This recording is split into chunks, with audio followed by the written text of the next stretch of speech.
ginamit ko, naubos ko yung 3 yata 4 nito kasi subscription yung ginawa ko. Padala sila ng 4 na peraso. So nakaubos din ako ng 2 batch pero walang nangyayari, kaya subukan natin ulit.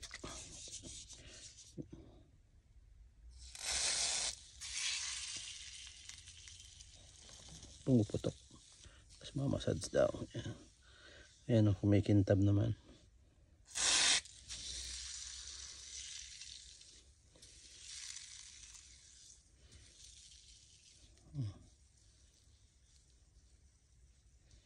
Massage sa scalp.